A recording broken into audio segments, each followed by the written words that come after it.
What's going on, boys? Welcome back to our essentially daily stream, where we stream every single day on weekdays at 8 p.m. Eastern Time. We also stream on weekends at on Sundays at 2 p.m. Eastern Time. So, ever since we talked last, really yesterday, there was a couple of different things that came out today that I wanted to talk to you guys about. So, the first thing, and honestly, the main thing that came out yesterday or today that I really wanted to talk about was the UFC decided to sign with Paramount Plus and CBS in general. This is great news. We kind of talked about this in length yesterday. It's the timing of it is actually kind of funny because we were just talking about it yesterday in length about how I thought if ESPN does or if the UFC does resign with ESPN, it wouldn't be a great move for the company just because the ESPN there's so many problems with ESPN. The pay-per-view model sucks. The ESPN app sucks. There's so many things wrong with the company, but unfortunately, it did kind of seem like, as of yesterday, that they were going to re-sign with the UFC or with ESPN, I should say. But the news came out today, and it turned out to be really good news that the UFC is signing with CBS and Paramount Plus. There's a lot of good things about this. For one, we don't have to deal with the terrible ESPN app, so that's the first good thing. I haven't personally used Paramount Plus thus far, but I'm assuming the app is going to be better than the ESPN app was, so that's a win within itself. The other win is the pay-per-view model is completely gone. There's no paying $80 a month for a specific pay-per-view that month, or in July or June or July. Usually when they have two pay-per-views, you have to pay double for that specific month.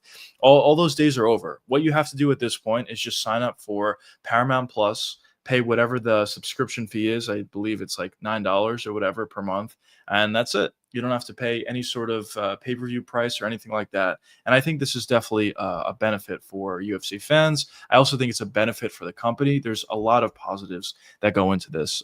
Also, Dana White announced today that the UFC is looking to make 4 huge pay-per-view events per year. So you're still going to have your pay-per-view events every single month, your numbered events, but it seems like 4 of those events per year are going to be huge events. The White House card that's coming up in July is going to be a part of that. I'm sure they're going to have a huge card for the New York card in November. I'm sure they're going to have a huge card for the Abu Dhabi card in October.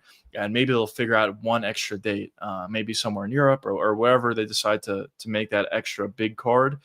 They'll do it. So I think that's also a huge win for the UFC, because I was talking about this before. I actually made a video about this, talking in depth about it. But listen, at this point, when the UFC was signed with ESPN, it didn't really seem like ESPN really pushed the UFC that much to put on better cards. And at the beginning of the year, you could really see it. I mean, a lot of the cards that the UFC was putting on just weren't good. There was a lot of Apex cards. The fight nights themselves really weren't all that good. And even when you watch some of the pay-per-view cards earlier on in the year, they just weren't that good. Maybe the main event was solid, but the main card sucked, or maybe the prelim sucked. There was always something missing with a lot of the UFC events earlier on in the year. Now, I will say, ever since, let's say, July, the events certainly have gotten better. There's a lot of fun fights that already happened this year in July, and also some of it in August as well. And even in coming up in this fall, there's a lot of good events. But I think in part this could be due to the fact that the UFC is moving to Paramount. They do want to show Paramount that they are putting on better cards. And I do think when it's official, which would be January 1st of next year, I do think we're going to start to see more and more really fun events that the UFC does put on. So I think this is a positive from all regards. Mikey, what's going on, brother? What's going on? Welcome to the stream. But yeah, it's great news. It definitely is great news. But yeah, Joshua, what's going on, brother? Welcome to the stream. It was crazy. We were talking last night in chat that. Yeah, I was just talking about that. It was pretty funny. Yeah, we were kind of just talking about it in depth yesterday, complaining about ESPN, which, as I said, ESPN sucks. I mean, let's not sugarcoat it. It sucks. The app sucks. The fact that you have to pay pay-per-views sucks. $80 a month. They kept raising the price every single year. So this is definitely a win, in my opinion, in all aspects. I really don't see a negative for this deal. If there is, if you guys think of a negative, definitely let me know. But I don't personally see one. And yeah, I wasn't expecting Paramount. I was expecting it to be maybe Prime, or most likely I thought it was going to be Netflix. I thought it was either going to be Netflix or ESPN. but turned out to be Paramount, which kind of came out of nowhere. But it's still the same effect in my opinion, Netflix or Paramount. I'm assuming I haven't used it personally. If you guys used it, let me know how the app is. But I'm assuming Paramount Plus app for the TV or for the app for your phone or whatever. I'm assuming it's fine. So that's definitely should be a win. And I'm sure they're not going to have the same issues that the ESPN app had. I was kind of talking about it the other day when we were doing our watch long. But whenever there's an ad for a fight, like in between fights or in between rounds, it always pushes you back when you're watching a card. So that was really annoying with the app or whatever. So in my opinion, it's a win all around. I bet. Yeah, yeah. Yeah. I'm sure that card is going to be really, really good. Honestly, usually at the beginning of the year, cards aren't that good. So maybe going into this year in 2026, I'm sure they will do a better job at putting on good cards. So we'll see what the pay-per-view is for January of 2026, and also some of the fight night cards I do think are going to be better as well. So yeah, I do agree with you. Um, yeah, yeah, that's fair. Um, I agree. More fighter promotion would be definitely a good thing, um, for sure. Yeah, I kind of just felt like the UFC, maybe not the UFC, but kind of ESPN was kind of checked out with the product. They were kind of like okay with whatever the UFC was going to put on. So if they put on like literally 100 Apex cards in a year, I don't really think ESPN would really care that much. Obviously, the product for the fans would suck, but I don't think ESPN has shown that they would care that much. So now moving to a different broadcasting partner, I think Paramount is going to expect a lot more from the UFC than ESPN was. So I agree with you. I also think we're going to see better fights and hopefully, yeah, hopefully better fighter promotion, which honestly I could see as well. So we'll see. Paramount is good for my experience, but never stream anything live.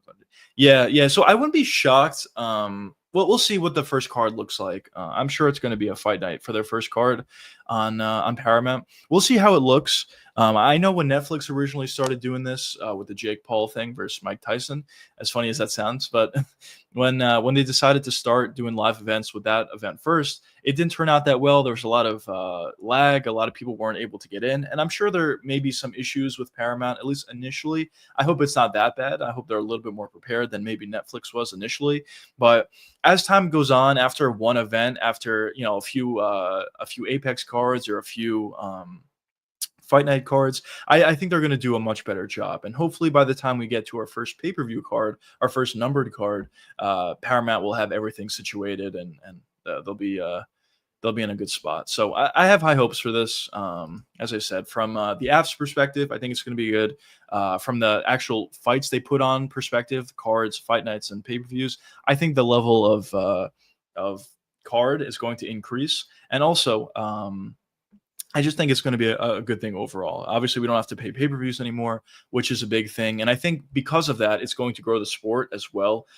Just because, listen, with the pay-per-view model, whoever wants to watch it is going to watch it anyway, whether they pay for it or they don't want to, or they don't pay for it. But I think there's a large audience that maybe doesn't care about MMA that much. And if it was free, they would watch it. But because they have to pay a pay-per-view model, like $80 per for a specific event, they're not going to pay for that. If you have no interest in the UFC or little interest in the UFC, you're not going to pay $80. So I personally thought that that sort of model was outdated.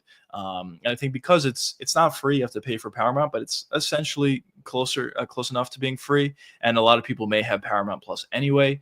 I think it's going to lure in some new viewers and maybe the sport is going to grow. So I think it's a good thing. I think it's a good thing. Agree. Yeah, let's go, Mikey. Negative I can think of. So the champs. Oh, that's true. That's fair actually. It probably would have more or higher viewership, I would assume. So maybe these guys would have a better opportunity to turn themselves into stars. Maybe, I mean, a big problem for the UFC lately has been a lack of stars. So maybe with a bigger audience, that would be easier for guys to turn into stars. But yeah, that is fair. That is fair. There's not going to be any more pay-per-view points. I'm sure they're going to restructure the model. Maybe they'll pay them more up front as opposed to the pay-per-view model. Maybe they'll get more money in some other aspect. Listen, I know the UFC is not known for paying their fighters that well, and I'm sure they're not going to make significant changes or bend over backwards to pay the guys more. But at the same time, if they are removing something as significant as pay-per-view points, I do assume they're going to have some sort of something to replace that with. I don't know what it's going to be specifically at this moment, but I'm sure they'll think of something, and they'll compensate the fighters at least in some way. But we'll see. Pay-per-view points could be a big one though. Yeah, yeah, yeah. I agree. I agree. We'll see. We'll see how it goes. I mean, obviously, we haven't seen any events yet. We'll see how it does turn out. I'm personally very high in this. I guess in part because I was very anti ESPN, and I kind of felt like the UFC was just going to resign with them. So the fact that they're not is a good thing in my opinion. And we'll see how this goes. I mean, it is possible. Maybe it doesn't turn out well, but maybe the apps doesn't turn out to be that good. I guess is possible. We'll see how it turns out. I personally think it'll be fine, but we'll see. But at the very least, one thing that will come out of this for sure is we're not going to have to pay pay-per-views anymore, and it's going to be good for the casual fan that watches the events anyway, and it's also going to be good for or not the casual fan, sorry, the hardcore fan who watches events anyway, and it's also going to be good for the casual fan that probably would watch a free event as compared to an event they have to pay $80 for. They probably just would do something else at that point. So yeah, we'll see. Honestly, it is a good point though, Joshua. I would like to see somebody ask the UFC about that, about the pay-per-view points model for fighters, for champions really, and to see if they still will get that. But yeah, that's a good point. I guess that's one negative that I could think about this thing. But as I said, I'm sure they'll have some sort of a replacement in mind. Maybe it won't be as good as a pay-per-view model. We'll see. But I'm sure it'll be some sort of replacement. So yeah, good things. But outside of this rights deal, this broadcasting deal with the UFC and Paramount, it is officially fight week. This is a really, really exciting card. UFC 319, Dricus and Hamzat, really fun main event. We'll see how that plays out. Aaron Pico versus Lerone Murphy is also a really fun co-main event, a legitimate number one contender fight. I'm assuming the winner of this fight is going to fight Alexander Volkanovski, which could be Volkanovski's last fight, whoever he fights next. So it'll be interesting. I don't know how much longer Volkanovski is going to fight. Win or loss, I think it could, honestly, there's a good chance it's his last fight. So this will be interesting to see who Volk will fight in his potential retirement fight. Then we have Carlos Prates and Jeff Neal. That's going to be an absolute banger. I think that has a chance to be fight of the night. It's either going to be Prates, Jeff Neal, or Dricus versus Hamzat. I think one of those two fights are most likely going to be fight of the night, but we shall see. Then we have Jared Cannonier and MVP. Kind of a weird fight in my opinion, but I do think Jared Cannonier should get this done in the end. So that'll be interesting. Then Kai Sakura is coming back after his loss to Pantoja. He's going up against Tim Elliott. I do think Kai Sakura should dominate here and maybe find a finish. And then the prelims. I mean, the prelims are fine. They're not insanely good or anything like that, but there's honestly a lot of fun fights. Like Diego Fajeda versus Bobby Green. I think that could be fun. Ola Jacek versus Gerald Meerschaert. I think that could be fun as well. Andrade versus Lupi Godinez. Honestly, I know it's a women's fight, but I think that's fun. Excuse me. I think that's fun. Chase Huber versus Alexander Hernandez. That's interesting, I'll say. Barbosa versus Drakkar Klose will be very fun. And Brian Battle versus Ruzaboyev will also be really, really fun. So definitely a pretty good card this weekend. The main event is obviously the main thing that everybody's looking forward to. As I said, just to reiterate how I think the fight's going to play out, I think Dricus is going to get dominated round one, but he will be able to survive. And if he does survive round one, I think the fight is just going to get easier for him. In round two, Hamzat will still be there, I'm sure, but it's going to be a little bit easier for DDP to survive in round two if he is able to survive round one, obviously. But then really starting in round three, I think that'll be the swing round. I think that's really where Hamzat is going to start to tire out. And then starting in round three, then going into round four and round five, I think DDP is really going to pick up the pace. I think he's going to go to the body a lot, pressure Hamzat, and potentially even find a finish in those later rounds. So it'll be interesting. But that's kind of how I see the fight going at this point. But at the same time, Hamzat has been so dominant. Would I really be shocked if he goes in there, takes down DDP, and submits him in the first round? Honestly, I wouldn't be like totally shocked. It is definitely possible, or more than possible, that could happen. But as I said, at this point, I'm kind of expecting DDP to get a victory here, either a late round finish, round 4 or 5 finish, or a decision victory. But we'll see. It's definitely a really, really fun event. main event. What about Fluffy versus DDP or Hamzat? That's really interesting. Fluffy is a lot better than I initially thought. I thought his performance last week was amazing. Last weekend was amazing. His striking has certainly gotten better. His grappling has always been really good, and obviously his cardio has always been tremendous. Fluffy versus Hamzat specifically, I think is really interesting just because in the first round, I mean, I'm assuming Hamzat will take down Fluffy, and I'm assuming he'll honestly have his way with him in the first round. But if Fluffy can somehow survive round one, I think there's honestly a decent chance he wins the fight. Round one, Hamzat is the toughest fighter in the UFC, I think, maybe of all time. His round one Hamzat is honestly insane. But if you can get past that first round, especially for a guy like Fluffy, who's known to gas everybody out, I think he has a real chance there. But if I had to predict, though, Hamzat versus Fluffy, I think I would go with Hamzat. But there is a path to victory for Fluffy, as I said. But DDP versus Fluffy, I think, is actually a really tough fight for Fluffy, just because even if he plays his game and shoots in for takedowns, is successful on it, and lets DDP back up and then takes him down again, kind of what he was doing to Roman Dolidze the other day. I think it'll be different because DDP actually does have really good cardio. The thing with Roman Dolidze is, for one, his striking is just not there at all. He has good power, but he has no striking whatsoever. Whereas DDP, he has good power and also he has good striking. But the most important difference going into that fight is DDP actually has amazing cardio. So I don't think Fluffy will be able to play the game on DDP as well as he's been able to on some other guys. So in my opinion, I think DDP beats him. Honestly, I think both guys beat him, but for different reasons. I think DDP beats Fluffy just because he's not going to gas out, and I think he'll be able to stop some takedowns, land some big shots up top. And I've talked about this a lot, but Fluffy is a little bit soft to the body, so a DDP body kick on Fluffy could be the fight, honestly. So I lean DDP winning that fight, and Hamzat, I also lean Hamzat winning the fight, but there is a path to victory against Hamzat. It would be kind of hilarious if Fluffy goes in there and gasses out Hamzat and just beats him. He'll literally be the Marab of that weight class. What do you think? Barbosa, Pico, and MVP over 2.5 rounds, and Drake is less than and the first. Ooh, I like that a lot, actually. I do like that a lot. I think for Barbosa and Pico, I do think both of those fights are going to go over. I guess if Pico wins the fight, could he win by a first or second round knockout? Yeah, I guess he can. But at the same time, Lerone has shown a pretty good chin. He's been hurt before by Dan Ige, but he wasn't finished, obviously. I don't mind that. I like both of those picks. And then Dricus less than 23.5 strikes in the first. I think that's actually very likely to hit, my opinion. As I said, I think probably what happens in the first is Hamzat takes him down and puts him in a really bad situation.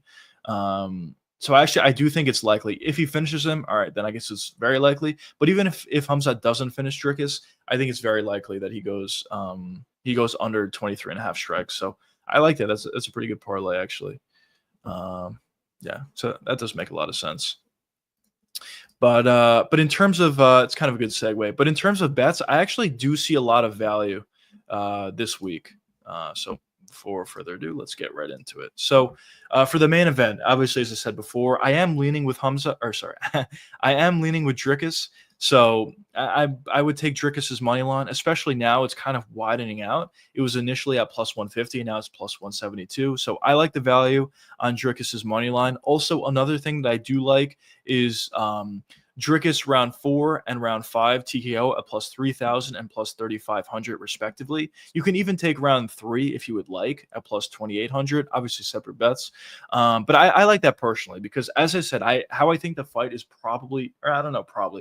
how I think the fight is going to play out is it's going to be tough early, but as the fight does progress, Dricus is going to start to put it on Hamzat a little bit. And once we get to round 4, once we get to round 5, I think Hamzat is going to be very tired. And I do think there's a real chance that Dricus can find a finish there. So at plus 3,000 and plus 3,500 respectively for 4 and 5, I think that's good value. So for the main event, I like money line and I like these two plays as well. And as I said, you can go with round 3 if you really would like to. But obviously for these plays, it's I wouldn't put that much on it on the round props. I was thinking about sprinkling some Dricus round 4 TKO. Yeah, I like that. I definitely do. Listen, that's kind of his path to victory, to be honest, for Dricus. So getting it at that much of a premium, I think, is probably pretty good value. That sucks. That kind of sucks. keeps widening out, actually, Aaron Pico. So I guess we'll get right into it. Initially, I was thinking about taking Aaron Pico as earlier on in the week. He was a minus 140, but now at minus 192, I actually don't think there's much value. And I think if it widens out even more, maybe it's worth taking a shot on Lerone Murphy. As I said, I do lean with Aaron Pico. I have a video coming out about this on Wednesday, I believe. So I think Aaron Pico is going to win the fight. I think stylistically, it's a good fight for him. But at the same time, there are some potential signs that Lerone Murphy could win the fight. Like Aaron Pico has never fought in the UFC, and obviously some guys that look really good in the PFL/Bellator as of late have looked terrible in the UFC. There's been a lot of examples of that, actually. So who knows? Pico looks great so far, but Lerone Murphy is a huge step up in competition for him as compared to who he's fought before. So you just never know. So if this line widens out even more, maybe there is value, honestly, on Lerone Murphy. But yeah, so that's what I see there. But other value that I see is I love this, actually. Plus 152 for Jared Cannonier. This is also a line that kind of widened out ever since the beginning of last week, I believe. Plus 152 for Jared Cannonier, I think, is great value because I kind of think how it's going to play out is this. I think Jared Cannonier is going to be in the clinch a ton. He's going to be in the clinch a ton. He's going to be landing knees and elbows. And because he's so much more physical than MVP is, and MVP is moving up a weight class here, I don't think MVP will be able to get away. I think what we could see a similar fight to in this one between these two guys is Whitaker versus RDR, actually, ironically enough, where RDR was kind of just forcing Whitaker into the clinch, holding him there because he was so much bigger and more powerful. And I think, and he was having success with that, obviously. And I think we could see a similar thing here for Jared Cannonier, as he definitely is bigger and more physical than MVP is. And obviously, as I said, MVP is moving up a weight class. So I like the value there. I think if the fight's at range, Jared Cannonier will have a lot of problems, but I don't think he's going to fight a fight at range. He usually has pretty good game planning. He has pretty good fight IQ out there. And I think we're going to see probably a boring fight, but a fight that Jared Cannonier wins in the end. So we'll see. I'll be watching these lines this week for DDP Murphy and Cannonier. Yeah, these lines are kind of fluctuating quite a bit. So for some of these lines, I think we're getting good value. Like Trickus, I think plus 172 is actually pretty good value. For Aaron Pico, minus 192 is bad value. It seems like he's widening out. And for Jared Cannonier, plus 152, I think that's phenomenal value in my opinion. But yeah, the lines are always fluctuating. So yeah, we'll see if you can get better or worse odds later on in the week. We'll see what happens. One other play I like here is Ruzaboyev at plus 136. And I'll tell you why. Because Brian Battle, I think, is a better fighter than Ruzaboyev. I'm very confident in that. But the thing about Brian Battle is he does get hit quite a bit, for one. And for two, he is moving up in weight class against a guy who hits really hard in Ruzaboyev. So even if Brian Battle is winning the majority of the fight, it only takes one shot from Ruzaboyev to land clean on Brian Battle to put him out. And if you're getting plus money on that for a guy who's significantly bigger than his opponent and hits really hard, and his opponent in Brian Battle does tend to get hit a little bit, I think it's probably good value. As I said, I think Battle is the better fighter of the two, but Ruzaboyev is going to be way bigger, and he obviously is going to hit way harder, and Brian Battle takes shots, a lot of shots to the head. Prediction for who's Hooper versus Hernandez? Hooper said, yeah, I think so. In terms of the line here, Hooper's minus 310. Is that wide? It might honestly be wide against Alexander Hernandez, but I think in the end, Hooper will find a takedown and find a submission. That's kind of how I see it playing out. Hooper's striking is not amazing, but it is getting better. So he can probably contend at least a little bit on the feet. But mostly what Hooper's going to do in most of his fights is look for a takedown and look for a submission. So, yeah, in the end, I think probably Hooper will find the sub against Alexander Hernandez. For Hernandez, he has good power, obviously, but he does tend to make a lot of mistakes, and I could certainly see him overextending, getting taken down, maybe making a mistake on the ground and getting submitted. I wouldn't be surprised at all if that's how that fight plays out. So, yeah, I'm leaning with Chase Hooper, and specific method probably would be a submission. But yeah, so this is also another one. I initially liked Barbosa money line earlier on in the week, or last week, I should say, but now he's a minus 170. That was a minus 170, so I don't think I'm personally going to be taking this line. But if there's any line movement to around 150 or lower, minus 150 or lower, then I would be more interested in this Edson Barbosa line.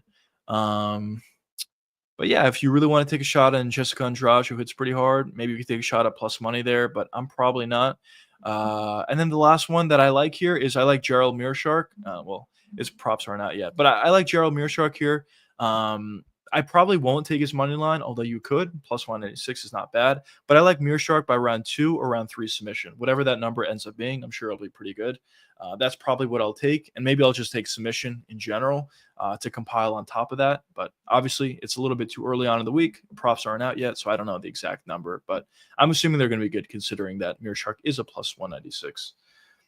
Why do you think Barbosa moved back to Lobby? I don't know. Honestly, I don't know. That's a good question. Honestly, I have no idea. It seems like Barbosa is just, a lot of these guys, once they get older, are kind of slowing down and they're starting to lose more fights. And I'm not saying Barbosa's on like a ridiculous win streak or anything, but it kind of just seems like he's just sticking around, putting on some pretty good performances, moving, up a weight class, moving down a weight class, constantly switching. So I don't know exactly why he decided to move to 155, but I don't know. But he's still doing good work. So good for Edson Barbosa for sure. And then the last one here, I think Diego Ferreira is probably going to get the victory. Maybe, as I said, it's not out yet, but maybe if finish props are good for Diego, maybe take that. For Bobby Green or King Green, I mean, he used to be an okay fighter, but I think at this point he's a little bit washed, in my opinion. I don't think he'll be able to take his shots from Diego Ferreira, and I also think Diego is a pretty good fighter. I know in his last fight it wasn't an amazing performance, but in general, I think he's a pretty good fighter. So honestly, some pretty good value on this card so far, and props are not even out yet. So when props are out, maybe we'll see even more value, and I'll keep you updated on that for sure. But yeah, that's kind of the value or the plays that I personally like for this upcoming weekend. So yeah, we'll see how the card plays out. And as I said, even outside of a betting perspective, I think the card itself is going to be really fun. There's a lot of fun fights. The main event is going to be tremendous. As I said, the main card I think will be great. A lot of meaning on the card. And this is kind of a type of card that we've been asking for a very long time. Forever, I've been talking about how I think the UFC, for their pay-per-views at least, and honestly for fight nets as well, but at the very least for their pay-per-views, really need to do a better job at putting on fights that are not only fun, but putting on fights that actually have meaning to them. And when you look at this card, it kind of delivers on everything. There's fun fights, but there's also fun fights that have meaning to them. So I'm definitely happy about the card, and should be fun. Diego Ferreira has a damn good resume. I agree. Yeah, I actually think he's a pretty good fighter. Who did he fight in his last fight? I remember he took a loss, but I actually thought he looked a little bit off in his last fight. Yeah, versus Grant Dawson. I thought he kind of looked off in that fight, ironically, but for the most part, Diego has done a really good job at, having success in the UFC. His victory over Rebetsky was like a ridiculous domination. So that was good. Yeah, Grant Dawson, yeah. I personally think he's a good fighter. I think he's actually a little bit of a underrated fighter too. So he should be fine here versus, in my opinion, a washed Bobby Green or a washed King Green. So yeah, he should be fine. But yeah, that's what we have for this weekend. As I said, just to shout it out, I will not be doing a watch along for this upcoming weekend for UFC 319, but what I will be doing is I will be putting out my my traditional why I was right or why I was wrong, and basically for the main event specifically. And basically the point of that sort of video that I put out is not like to say, oh, I was right or oh, I was wrong. Really, the point of that is to just give you guys a recap of how the fight went and why I thought the specific guy won. So it's kind of like a breakdown, but I kind of just word it like that, just to have it as a series on my channel. But yeah, I'll definitely be getting that out for you boys. And B, what's going on, brother? DDP around 4 accidental finding. I can see that. He's just getting dominated for the majority of the fight, and then all of a sudden he's like, all right, I'll throw out some bullshit like Derek Lewis says, and then he lands a flying knee on Hamzat and knocks him out cold. I could see that theoretically. But yeah, we'll see. We'll see. I'm really excited for the fight. I think DDP wins, though. I think he finds a way. Barbosa versus close over 100 seems to be. Ooh, yeah. Honestly, yeah. I think that probably would be easy money. I think both guys are, going to land a lot of shots on each other, and over 100 strikes is probably money. I think that's going to be a war, honestly. So yeah, it's probably pretty good. It is kind of crazy how Edson Barbosa is on the early prelims, but I guess it is what it is. Kind of just shows how good the card is, though. that Edson Barbosa and Jakar Close are on the early prelims, and also Brian Battle versus Ruzaboyev are also on the early prelims. Unless this thing is uh, the organization of the card is wrong here, but assuming it's right, it's pretty crazy that those fights are on the early prelims. But as I said, definitely a good card, and I do like that. Over 100 strikes for that fight. That should be good. Should be easy money.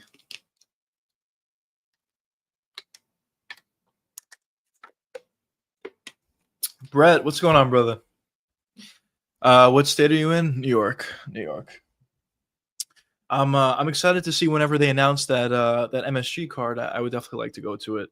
But also the prices are probably going to be insane. So we'll see who they put on the card. I'm really hoping what it is it's JDM Islam, which is all but guaranteed.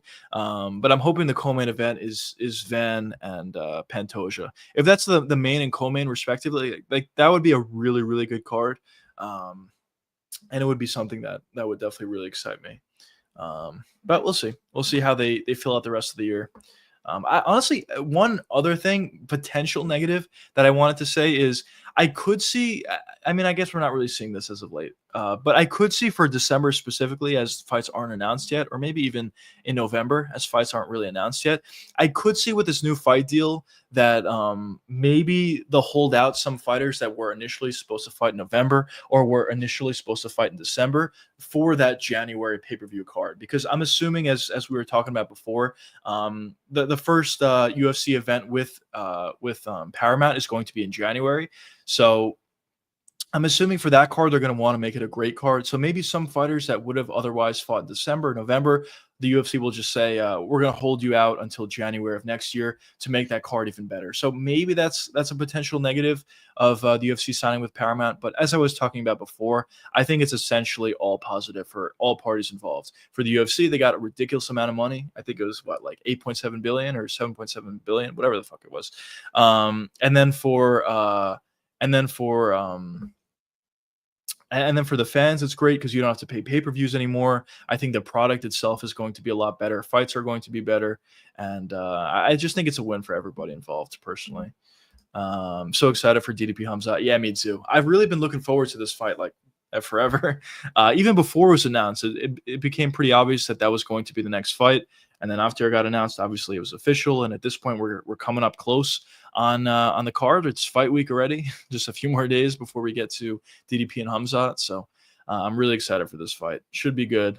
Regardless of who wins the fight, I think it's going to be a really fun fight, to say the least. So I'm definitely interested. And I was kind of talking about this before on a different live stream, but regardless of whoever wins this fight, I think it's going to be like a rivalry between these two guys. Let's say Dricus wins this weekend. I think Hamzat will be back. I think he'll eventually get another title shot and fight Dricus, and we'll see who wins that rematch. And then if Hamzat wins today, I think, or this weekend, I think Dricus will be back. I think he'll get another win under his belt to get another title shot.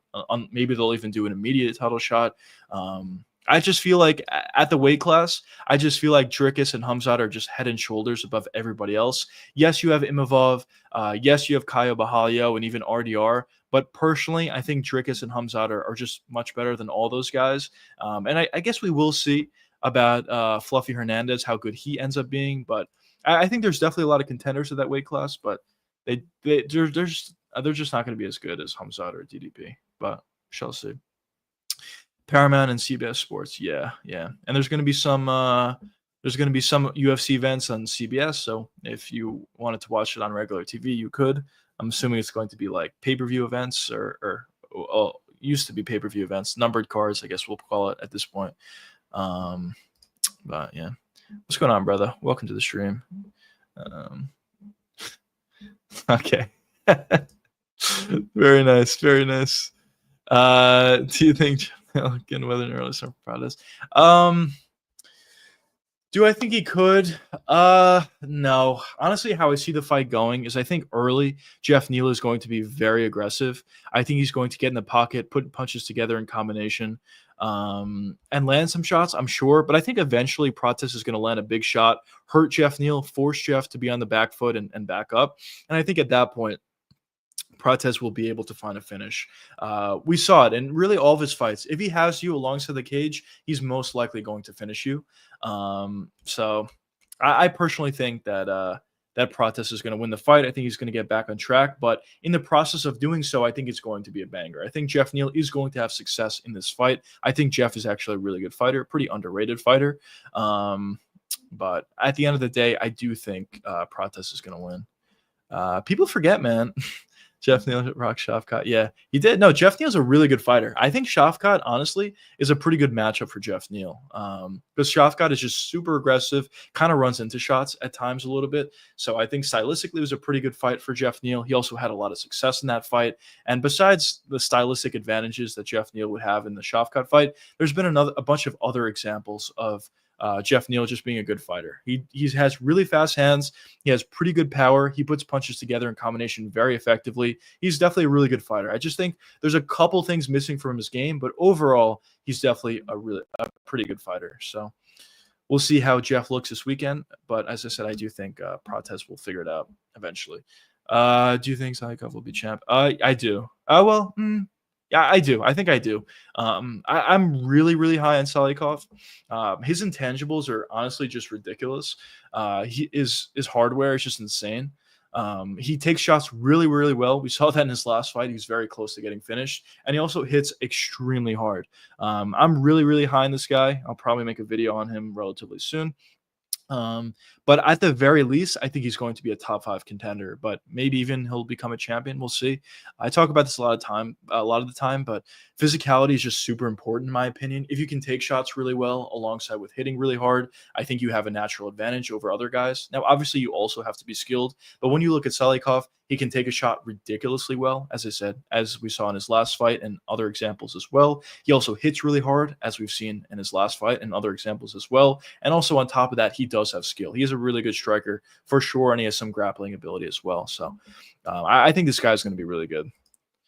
What do you think of my I don't even know. I don't know the first guy, but for Matty Betts, he kind of puts out some decent plays at times. I mean, I don't really tail anybody anymore. I used to tail guys, but I just realized, like, whenever I would tail guys in the past and they would be wrong on a certain thing, I would just be annoyed because there was like one thing that happened to me where going into the Alex Pereira fight versus Jamal Hill, and even the Alex Pereira fight versus Yuri Prochazka, I thought Alex would win. If you go back on my channel, I made videos on both of the Alex fights talking about why I thought Alex would win, but I was tailing a particular better, and he picked Jamal Hill and he picked Yuri Prochazka in both of those fights, and I ended up tailing the Jamal Hill one, and it was actually a max bet for this guy against Jamal Hill, or for Jamal Hill, and Jamal Hill got knocked out in the first round, and it was just annoying because as I said, I thought that that Alex would win. So at this point, I kind of like just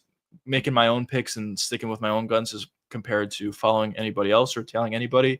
But for Matty Betts specifically, I mean, there are some decent parlays, long shot parlays that he puts out that sometimes I tail. But in terms of like money line bets or significant bets, I kind of just, think of my own as compared to following anybody else's. Did you see Luka versus Thomas? Yeah, I did. It's a fine fight. Probably going to be pretty fun. It's added to the Charles card, I believe, the Brazil card. So that'll definitely be fun. It is, I don't know, probably I would lean with Vicente Luque to win that fight. I kind of think both guys are washed to a certain extent. Maybe Ponzinibbio is a little bit more than Vicente, but both of those guys are pretty action-packed fighters, and I do think it's probably going to be a good fight. And at the end, I think Luque is probably going to get the victory. And yeah, I would hope that they do end up stacking that card. It kind of seems like they will because the main event is good. And honestly, that fight that they just announced, Luque and Ponzinibbio, is kind of a good fight as well.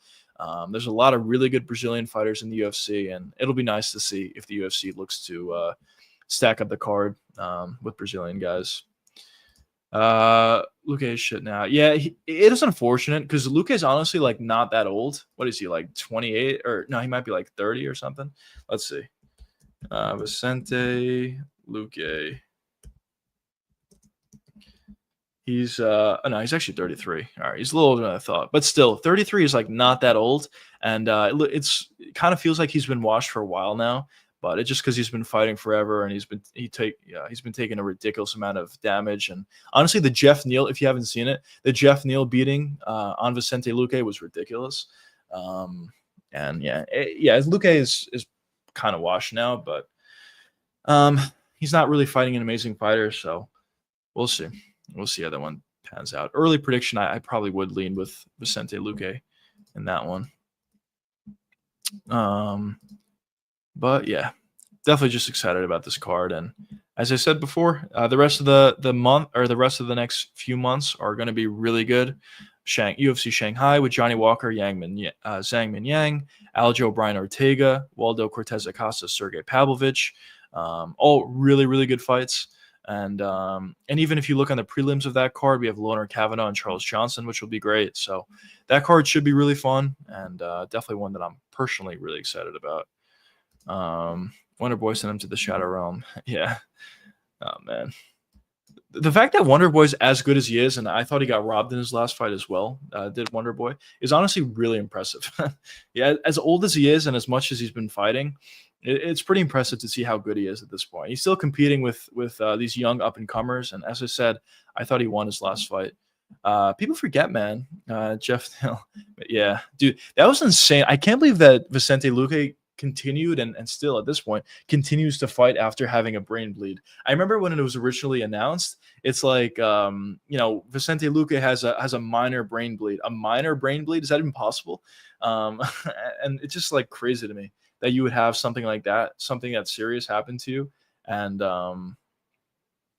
and you just continue to fight. I don't know. I mean, I guess it's kind of just how these guys are wired, but I feel like the UFC maybe should step in and not allow him to fight if he had a brain bleed. But maybe he's all good at this point. I'm assuming he is. It's been some time since that Jeff Neal fight, but yeah, that was a really, really bad beating that Jeff Neal put on Vicente, like really bad. And honestly, ever since then, yeah, he's looked a little bit washed, to be honest. Luque's always been worse too. Yeah, that's kind of why he became washed as early as it did. Obviously, as I said, he's only like 33 or whatever, 32, 33, and which is not that old. And also, Vicente Luque has looked washed for a while. Even when he was in his late 20s, I believe, he looked kind of washed, or early 30s. So what are you going to do? I wish they get rid of Rogan and Bisping. Yeah, listen, I get the criticism for both of those guys. Like for Rogan, it does feel like he's kind of checked out at this point. Because if you look at Rogan's commentary at this point and you compare that to what he was doing back in the day, it's honestly night and day. Back in the day, Rogan would talk about specific sequences on the ground, what this guy needs to do to get out of it, what this guy needs to do to finish a submission or get a better position or whatever. But at this point, he's just like podcasting with DC and Anik and talking about random shit. And it's either that or he's talking about leg kicks, how effective leg kicks are and how, how they were introduced. And all of a sudden everybody's going for the lower leg kick, the calf kicks. So yeah, it is night and day. But with all that being said, I still do like Joe Rogan to be on these pay-per-view cards. If something big happens, he's got good reactions to it, I guess. And then for Bisping honestly tends to podcast even more than Rogan does on these things. And what I mean by podcast is just talk about random stuff when there's a fight going on in front of them. So with the Bisping thing, I do get that as well. A lot of people are not happy with Michael Bisping's commentary, but at this point, I mean, he's been doing so many events. I'm sure he'll stay on. And obviously for Joe Rogan, I don't think they're going to be removing him anytime soon. But it's kind of what it is. But a lot of these commentators aren't amazing, but there are also good examples of good commentators as well. But what are you going to do? But yeah, honestly, I think one fight that's coming up that I think is actually a banger that's not getting that much hype is Aljamain Sterling versus Brian Ortega. I think it's a really good contender fight for the featherweight division. I think both of these guys are really good. I think Aljo is probably better than Brian Ortega. I think he'll get the victory in the end. And for Aljo, I mean, I know he took a loss to Movsar, but at this point, Aljo's number 7 in the rankings. He's going up against Ortega, who's number 4 in the rankings. So maybe I could see a realistic scenario where the featherweight division goes like this. So Next, obviously, this upcoming weekend is going to be Aaron Pico versus Lerone Murphy. The winner of that fight will probably fight Volkanovski for the belt. Then, let's say Volkanovski beats either Pico or Lerone Murphy. If he does, I think there's a good chance he retires actually. And then for the what's it called? For the vacant featherweight belt, I honestly could see a realistic matchup of Movsar Evloev and Gene Silva, maybe, or maybe it could be Movsar Evloev and Aljamain Sterling if Aljo does get past Brian Ortega. There definitely are a lot of potential fights they could put together at that. Did you see when they sexually assaulted Sanko? They were talking about it. Dude, that was so weird. Yeah, I did see that actually. Yeah, I was watching it. But that guy who they had on, I don't know. It was just like a weird like kind of thing. I guess Sanko was a good sport about it, but yeah, she could have probably said something. But yeah, they just had this random guy because I guess at least it's kind of weird that Bisping and DC said it, I think, or not DC. I don't know if DC said it, but I know Bisping said it. I guess it's kind of weird, but at least they know each other. But then they had this guy on. I don't remember what his name was, but had this guy on, and he was just he just mentioned it as well, and he doesn't know her at all. So I thought that was kind of weird, but yeah, that was kind of funny. RDR versus Fluffy prediction. Yeah, that should be the next fight, by the way. How will that fight go? Honestly, it's so difficult to predict RDR fights, in my opinion. But I don't listen. I think after what we saw Fluffy do against what's his face against Delete, I don't think that Fluffy is going to really entertain much of RDR on the ground. I think probably his game plan is going to be actually similar as what it was going into the Delete fight, where he's probably going to throw a couple shots on the feet, going for a takedown, find the takedown, and just get right back up. Not really allow RDR to be in his guard, and just try to tire him out like that. So I do see a real scenario where RDR does gas out. But honestly, if I had to give my prediction for this, I kind of lean towards RDR, and I'll tell you why. Because Fluffy, I always have said, is kind of soft to the body, and RDR has an incredible knee to the body. He did it very effectively, honestly, in all of his fights, especially against Whitaker. And when you look at Fluffy's style, the way he fights, he kind of just crashes into you, and eventually, after 5 rounds, you're going to gas out, and it becomes very difficult to stop takedowns. But if he's crashing into RDR, and RDR is landing a knee at the same time, I think he can easily finish him. Right then and there. And also, RDR is going to be a lot bigger than Fluffy is, as he's bigger than everybody at the weight class. So if he's able to put Fluffy alongside the cage, like what he was able to do to Whitaker, I think he can land a bunch of knees, beautiful knees to the body, to Fluffy, and I think I could see a real finish there. So I lean RDR as an early prediction for sure. I think the body knee is going to be huge. Fluffy, yeah, he would have to gas him out.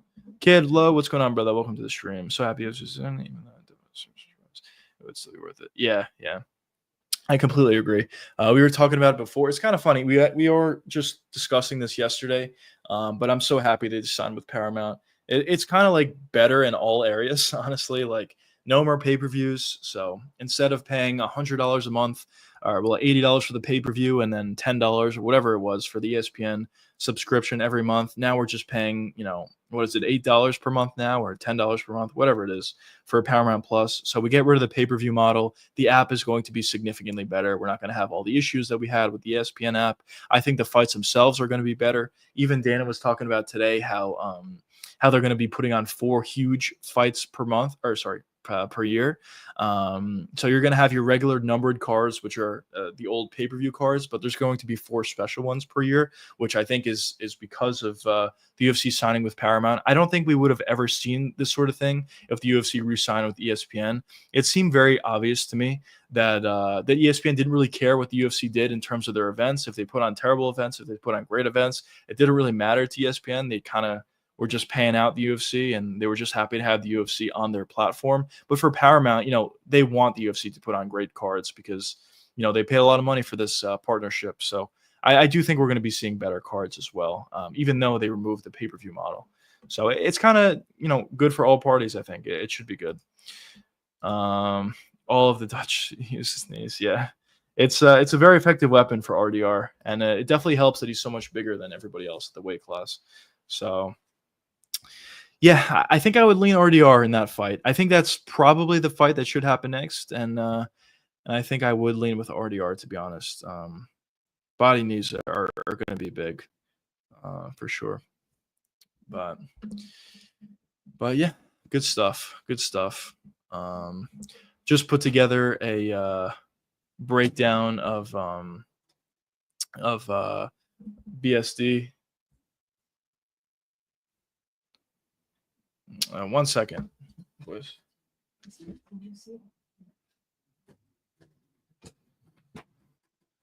Sorry about that, boy.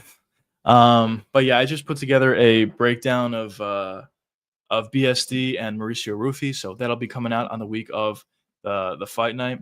But yeah, so that card's going to be really good. UFC Paris, and the main event is obviously going to be great. Imavov and Caio Bahalio. So yeah, there's a lot of really fun cards, honestly, to end out the year. Obviously, at this point, we only have cards up until the end of October, but November cards are usually good. The New York card is going to be fun. December cards are also usually good. So I think we're in a good spot here, and I think we could honestly be seeing a lot of really good events coming up. And also, the UFC also talked about this as well, that for the Apex, they're planning on making it be able to house like 10,000 or 20,000 fans or whatever they said. I think 10,000. No, I think it was 5 or 10,000 fans in the Apex, which would honestly make it a lot better. Like, I don't think fans would be complaining as much about the Apex if there was more fans there. Part of the reason why people complain about the Apex so much is because there's no one there and there's no like real atmosphere there. Usually when you're watching a great fight, you want fans to be there for the crowd reaction or whatever. It kind of just makes the events better. So the fact that the UFC is actually considering, or I think they're going to do it, making the Apex hold more fans, significantly more fans, is going to be a good thing. And if they were to go to the Apex a couple times a month or once a month or whatever, I don't think fans would complain about it nearly as much. If there was that sort of capacity, 5,000 or 10,000 fans in that arena.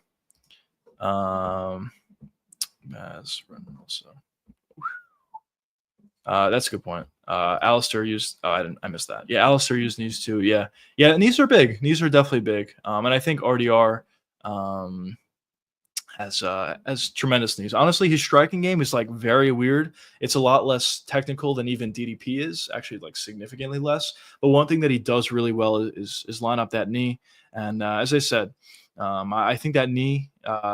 In this specific fight versus Fluffy, if they were to fight, I do think that's the fight that should happen next. But assuming that does happen, I do think that knee is going to be really effective for him. And I wouldn't be shocked if we see like a Bo Nichols sort of thing happen where Fluffy gets hurt to the body and RDR finds a finish in that way. Can't believe I was going to. Yeah, dude. Some guys, it's honestly like insane. Some guys just put on, just take a ridiculous amount of damage over the years, and they just continue to go on. You know, it's crazy. It is crazy. Nate Diaz is another guy that takes an insane amount of damage. There's guys, Vicente Luque, honestly, I hope not, but he kind of is in a similar spot where he's taken so much damage over the years and he's still fighting. But yeah, it affects guys. I think that's right. Yeah, honestly, yeah, I definitely, yeah, I think so as well. I definitely do think so as well. I definitely do as well. I saw that Tommy Robinson's son is doing bare knuckle. Ooh, bare knuckle's getting some guys actually. Outside of, do you guys watch any other combat sports or organizations or different sports outside of the UFC? Usually, what I watch outside of the UFC is the occasional PFL, but usually I'm always disappointed, so I don't really watch that. But usually what I watch is, a big boxing event if they put it together, or sometimes I watch bare knuckle. Some of those events are pretty good, and honestly, a lot of their fights turn out to be, pretty fun. So bare knuckle is kind of doing a pretty good thing. Kind of has a pretty good thing going for themselves. And yeah, sometimes they sign like big names, former UFC fighters, and maybe I'll tune in and watch it. And honestly, usually the fights turn out to be pretty good. Mike Perry is really fun over there, and there's some other guys as well. I actually kind of like BKFC and Karate Combat's another one. Yeah, Karate Combat's kind of doing a good thing. I haven't actually watched an event, but I've seen highlights from it. So it does look like they're doing a pretty good thing over there as well. But yeah, I have watched a couple of BKFC fights, fight cards, and they have been pretty good. So I think it's good. PFL South Africa was all knockouts. Oh, that's sweet, actually. Yeah, I was actually trying to watch it, but yeah, I guess it wasn't available on ESPN Plus. I think it was just available on their specific app. But yeah, it's pretty cool. I would have liked to watch that. Um, yeah, as I said, usually their events suck, but it does seem like that one was really good. I saw one finish from that card which was just insane. So maybe PFL is going to start to get more talent out of Africa and maybe help bolster their product a little bit. I'm not too high on PFL at all, but it is cool that they did go to Africa and they're putting on a couple events honestly over there. I was watching Rodtang. Yeah, I watched a couple of one fights when they were still doing MMA when they did Rodtang and Demetrius, and also just Rodtang fights in general in Muay Thai. He's really fun to watch, and I guess he's still fighting there, so I could definitely watch him continue to fight. But yeah, ONE FC I think is honestly decent. They have some decent guys. For the most part, I'm not going to watch it, but if Rodtang fights, usually I'm interested. Keep an eye on Tommy Robinson, I think. Yeah, his name is, okay. Yeah, I'll keep a lookout for him. Definitely will be interesting. Yeah, I'll probably watch a couple of those events. Dude looks just like his dad. Let's go. I'll watch a couple of BKFC events, especially if he's fighting anytime soon. But yeah. Yeah, some of these organizations honestly do it pretty well. It's not like that hard. Well, I mean, it's hard, obviously, but I think to have a successful organization, what you really need to get down is your commentary and production. That's honestly the main two things, in my opinion. And then the talent will come by itself if your organization is a good one. That's how I think the UFC kind of built up their organization, and that's why I think the PFL sucks because their production is terrible. And I think their commentary is not good either. I'm not saying that the UFC's commentary is amazing, but the PFL's is just like really bad. But yeah, some of these other organizations are actually doing it pretty well, like BKFC and Karate Combat. But yeah, also another exciting thing coming up is tomorrow we have the first week of Dana White Contender Series for the season. I will be doing a full watch along for it. I believe it starts at 7 p.m. Eastern time, so we'll be hopping on a little bit early, an hour earlier than our normal stream tomorrow, and we'll be doing a full in-depth watch along for the Dana White Contender Series. Usually they're pretty fun. I mean, obviously they're names that most guys don't know, including myself, but these guys usually go out and try to put on very fun and exciting performances and try to get finishes to get a contract. So usually they're pretty fun. So I'm excited to see some of these prospects and for some of these weight classes, we could certainly use it, especially for the heavyweight division. I don't believe that there's any heavyweight fighters fighting tomorrow. Let's see Dana White's Contender Series. Let's see who's on this card. Middleweight main event, welterweight, middleweight, featherweight, middleweight. Yeah, no heavyweights unfortunately this weekend, but next weekend we do have one. So we'll see. Dan Hardy commentary. Yeah, he's not bad, honestly. Dan Hardy's not bad, but they have a couple other guys on there that I'm not too big of a fan of. And I just think maybe it's really just the production that annoys me, that it's so bad. So it just turns me off to everything else about the product. And also, a lot of the fights suck, if we're being honest. There's a couple good ones, but most of them kind of suck. George Megas fighting tomorrow. That's all I want to know of. Let's go. Yeah, I don't know. I don't really know any of these guys, but usually for the Contender Series, these guys go all out for a finish here. So we shall see. We shall see how the card looks.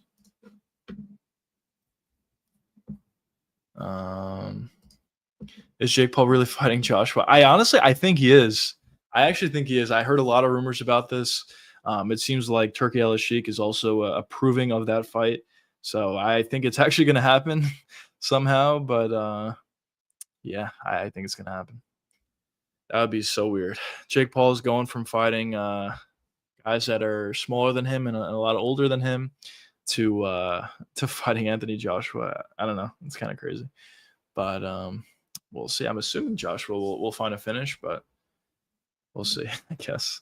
Rick Allen, let's go, brother. Welcome to the stream. Bro, do you have 2 Bitcoin yet? Nope, not yet. And then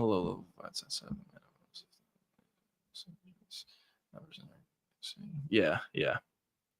It's pretty ridiculous. It is pretty ridiculous. That's how Jake Paul is. Yeah, if Jake Paul somehow, I mean, this is kind of like a ridiculous argument, but if Jake Paul somehow beats Anthony Joshua, then all right.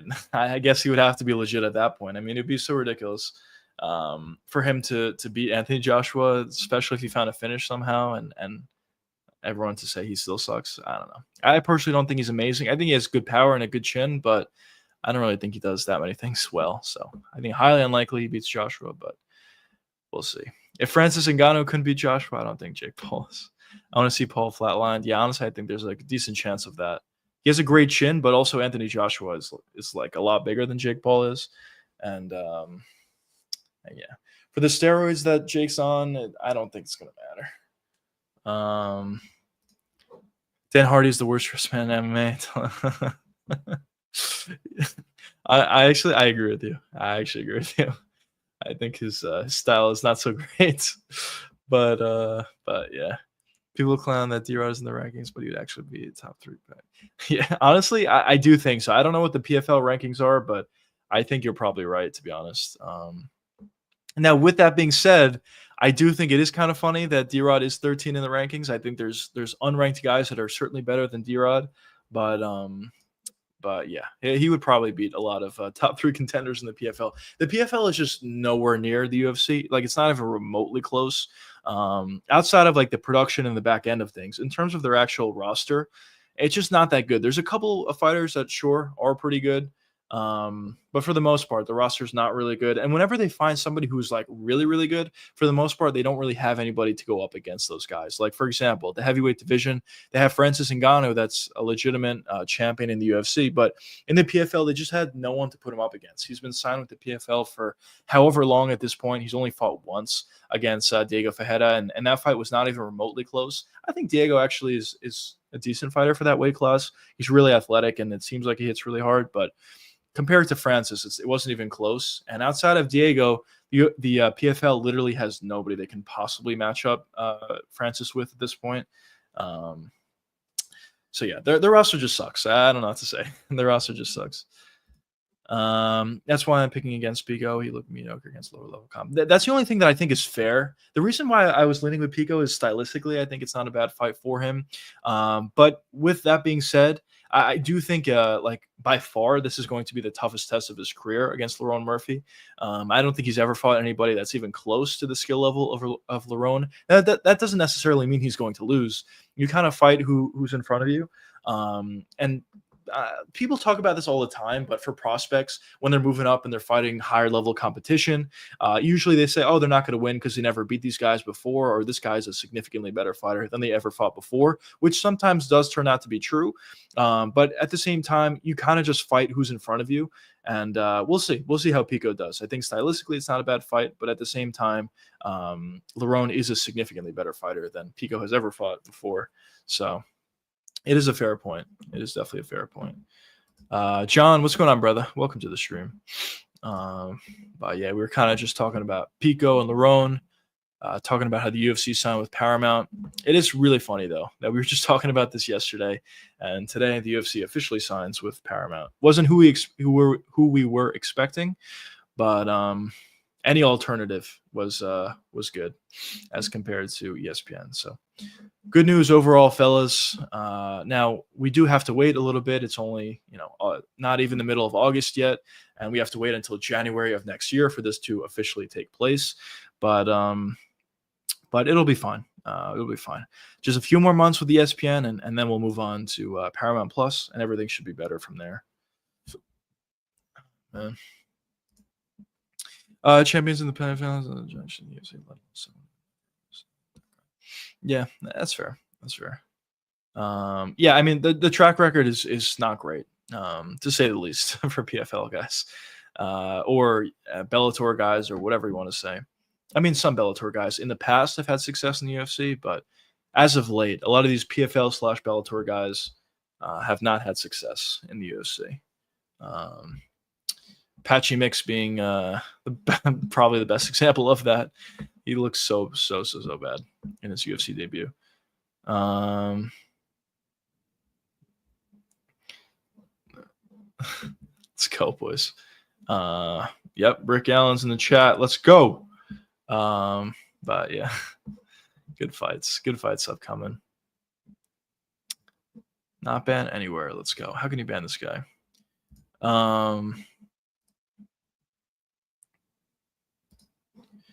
Normally the UFC sucks in January. Happy that great cards. Yep. I completely agree. So that's also another positive of the UFC signing with Paramount is usually the first half of the year, January, February, usually the cards are not that good. Pay-per-view cards and even fight night cards are not that good at the beginning of the year. But now that the UFC has an incentive, just moving over to Paramount Plus, I'm sure those cards are actually going to be pretty good. I was kind of mentioning this before, but one maybe downside, honestly, I don't even think this is going to be true, but one possible downside that I could see, at least in the here and now, for the UFC is maybe some fighters they wanted to put on cards in November or December. Maybe they'll tell some of those fighters to hold out until January because they want to make those cards even better. So I don't know. We'll see. We'll see. But I think the January card is going to be really good. Probably just the beginning of the year. January, February cards are probably going to be good. And normally they aren't. DDP, board, thumbs up, board. Sure. Welcome to the stream.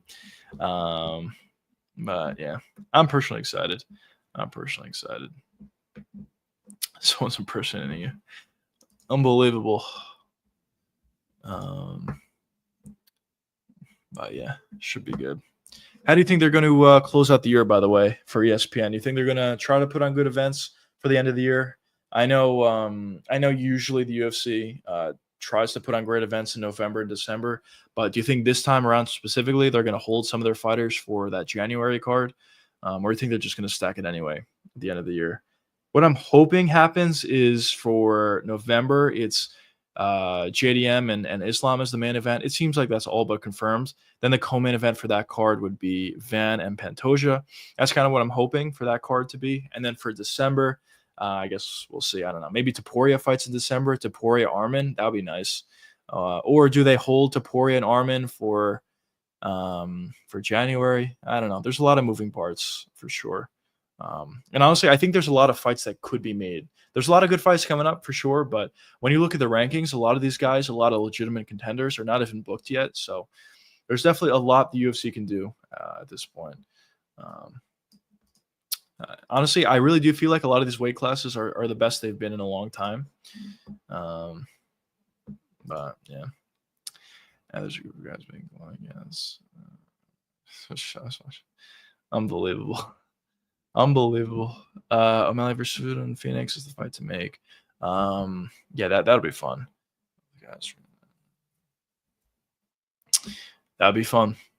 Also, yeah, I think the timeline would make sense, and the fighters honestly would make sense. I know O'Malley is the number one contender, but technically the number one contender.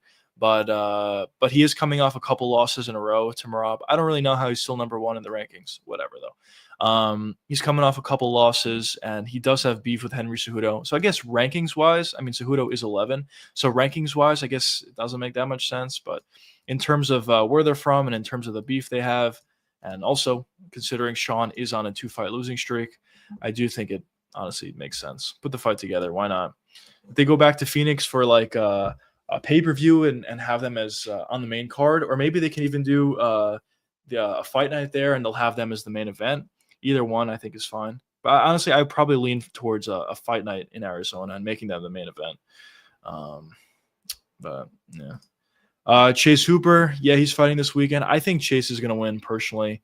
Alexander Hernandez does have pretty good power and he has decent striking, I guess I'll say at times. But But he does make a lot of mistakes. So I do think Chase will be fine on the feet. I think his striking has improved a lot. And then on the ground, once he is able to get a takedown on Hernandez, I think he'll find the submission. So I think Chase should be fine here. You got to try to go to the MSG card in about, yeah. I'm going to try. Well, I'll see who's on the card and see if it's worth it. I'm sure it's going to be like ridiculously expensive.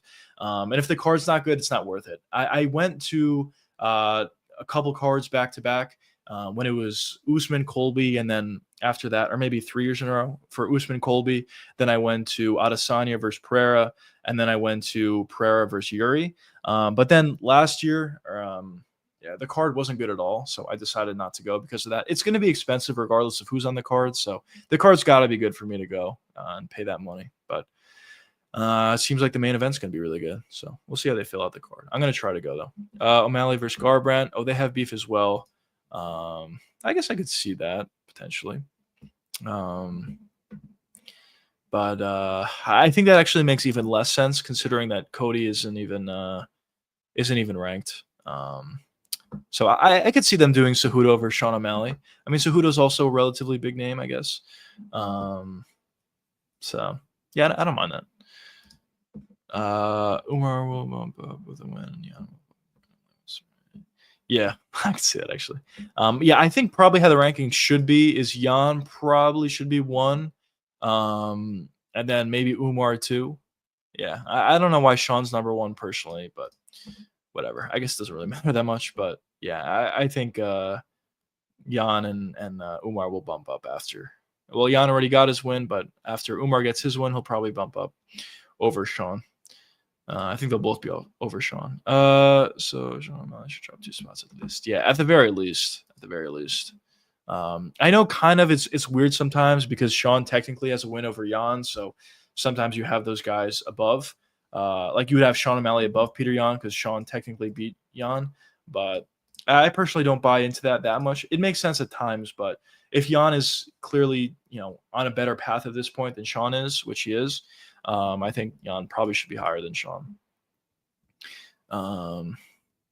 Yeah, I think for that weight class, I mean the rankings are fine for the most part, but I'd probably switch Yan with O'Malley. Have Yan as the number 1 contender, Umar number 2. Sean number 3, and then the rest of the rankings are fine, I guess. But yeah, the rankings kind of suck, but I guess whatever. Who cares? They like suck. Not every weight class, but some of the rankings make no sense for specific fighters. But for the most part, it's okay. By the way, you think they're gonna do Sean Brady and Shafkat? I feel like that's what they're gonna end up doing. There were some rumors, or not even rumors. Sean Brady said it himself that he's going to be fighting soon. So I'm assuming it's going to be Shafkat. It's got to be either Ian Gary or Shafkat, but I think it's going to be Shafkat. So that should be a really good fun fight, and should be a number 1 contender fight for sure. It's unfortunate for Shafkat that he earned a title shot and just got injured, but it is what it is. He's been out for a while. He probably is going to need to fight again if he wants to fight for the belts. So with that sort of, yeah, I don't know. I don't know. Midlife crisis. I don't know. I wonder what's going to happen in the day when he's under tough nothing. Oh, I don't know. I don't know. I'm assuming they're just going to move over to Paramount, but I don't know. I guess we haven't heard specifically about that. Unless they move those specific, I hope this is not true, but unless they move both of those specific things to Fight Pass, I hope this is not true, but maybe they could do that. But I don't know. Didn't they say that all UFC events will be going to Paramount, or am I wrong about that? I might be wrong. Let's see. Let's see if I can find the post here.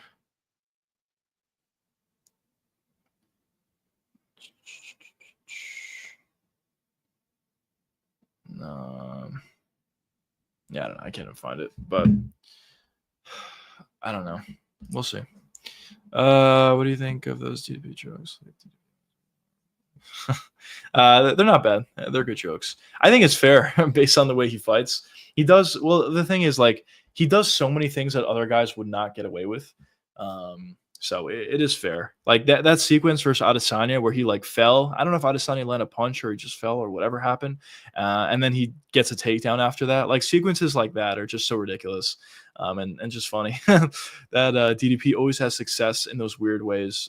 Or also probably my favorite DDP moment ever, or not ever, but one of my favorite DDP moments was when he was throwing shots like this.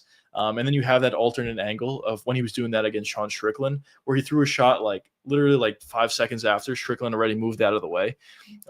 That's one of my favorite clips of DDP. So it makes sense. It makes sense. I've seen Rigo shows a few times. That's cool. Let's go. If Gon wins the heavyweight division, will be the worst it's ever been. He'll be so inactive. Yeah, that'll probably suck. Yeah. If Gon wins, I think John Jones immediately calls him out and would love to fight him. But I don't think it's super likely though. I don't think it's super likely that Gon wins. We'll see what happens, but as I said before, I'll make a more in-depth breakdown of it on Fight Week in October, whenever that is. But as I said before, I just think what Tom does is he just John Joneses Ciryl Gane. He takes him down and submits him within the first 2 rounds. But we'll see. But I do agree with you. If Gane does win, I feel like he probably will be kind of inactive, which will be unfortunate. But yeah.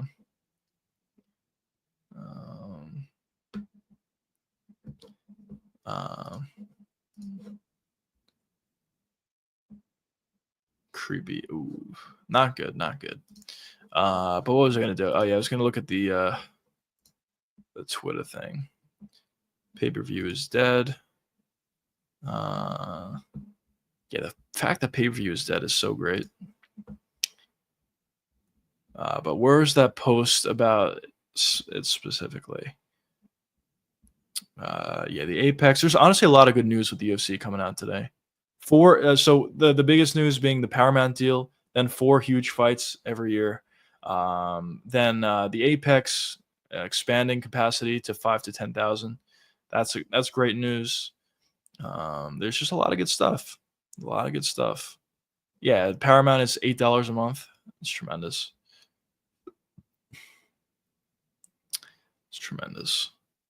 Yeah, no, I can't find it, but I'm assuming, if I had to guess though, I'm assuming that Championship Rounds posted it. Okay, I'll take a look. But I'm assuming what it'll probably be is all the events are going to be on Paramount. I think just the way that they had it with ESPN, where Dana White Contender Series fights are on ESPN, it's going to be the same for and the Ultimate Fighter as well on ESPN. I think it's going to be the same for Paramount.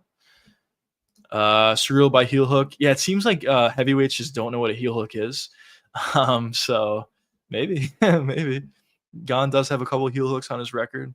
That'd be hilarious. That'd be hilarious if he's getting like dominated, he gets taken down, puts in bad positions, but then out of nowhere he just finds a heel hook on Tom, and Tom just is forced to tap.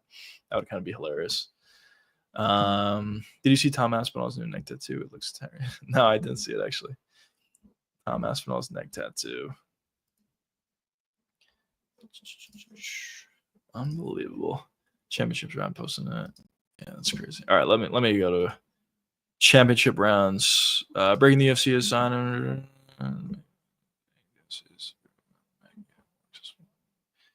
Okay, that's just saying that they signed with them. Did they post another thing? Includes 43 events, 13 numbered and 30 fight nights per year. Together $8 a month. That's great. 4 big events. Yeah, I guess they didn't say anything about it, but I'm assuming it's going to be the same thing as what ESPN has right now, especially for the money that that Paramount paid the UFC to have them as a broadcasting partner. I don't think the UFC is going to hold their the Ultimate Fighter or their Dana White Contender Series fights for their own platform. So I think it'll probably be on Paramount.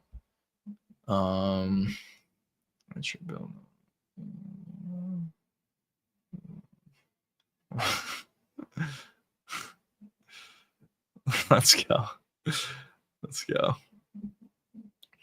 Most handsome MMA streamer rankings right now. Oh man. Who's the most uh, MMA Joe he's a wonder.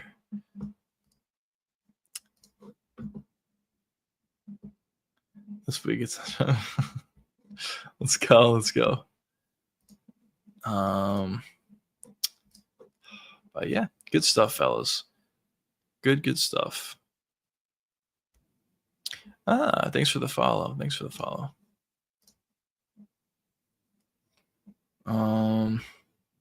But yeah, definitely really good news that came out today. Tomorrow's gonna be a fun stream with Contender Series. And yeah, as I said before, I will be doing a While I Was Right or While I Was Wrong video coming out on Sunday for the result of Drickus and Hamzat. So that should be good. Obviously, I have videos coming out all week. I just posted a video today about Carlos Prates, breaking that fight down. If you guys are interested, check it out. On Wednesday, I have a video coming out about Aaron Pico fight. And on Friday, I have a video coming out about the Jared Cannonier fight. So all fight predictions this week. Definitely, I'm just really excited about the card. As I said, it should be a really fun one. So yeah, should be good. Should be good, boys.